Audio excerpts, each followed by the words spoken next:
நம்ம ஃபுட் பிஸ்னஸ்ன்னு வர்றப்ப இதில் என்ன சேர்த்துருக்கீங்க, அதெல்லாம் நீங்கள் தரமாக பண்ண மாட்டீங்க அப்படின்னு. வணக்கம், என் பேர் வாசுகி. நான் வந்து இங்கே கந்தன் சூப்புன்னு சூப் பிஸ்னஸ் பண்ணிக்கிட்டு இருக்கேன்.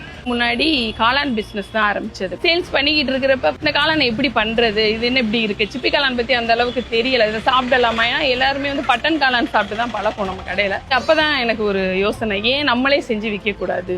2 வருஷம் இப்படி நல்லா பண்ணிக்கிட்டு இருக்கப்ப லாக்டவுன் வந்துருச்சு. இப்போ என்ன செய்யறதுன்னு தெரியல. அந்த நேரம் தான் சூப் சாப்பிட்டா நல்லது, நான்வெஜ் சூப் சாப்பிட சொன்னாங்க. அப்பதான் எனக்கு ஐடியா, அப்பதான் ஆரம்பிச்சேன் நாட்டுக்கோழி சூப். நான் வந்து தேனி சைடு நாட்டுக்கோழி சூப் நல்லா பண்ணுவேன். அப்பத்தோட ரெசிபி, நண்டு சூப் எங்க அம்மாச்சியோட ரெசிபி, எல்லாத்தையும் இறக்கணும். அப்ப யாரும் எங்கிட்ட போக முடியாது இல்லையா. ஆனா லாக்டவுன் முடிஞ்சு என்கிட்ட சொன்னது, உங்க சூப்ல தான் நாங்க உயிரே தப்பிச்சோம் அப்படின்ற மாதிரி சொன்னாங்க. ஏன்னா ஆரம்பத்துல கஷ்டமா இருந்தது.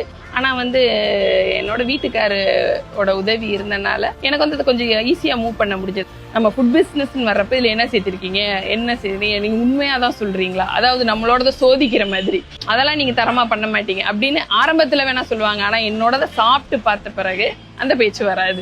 2 பேர் பொருள் ஈட்டினாதான் நம்ம லைஃப்பை கொண்டு போக முடியும் அப்படின்றது எல்லாருக்குமே இப்போ புரிஞ்சிருச்சு.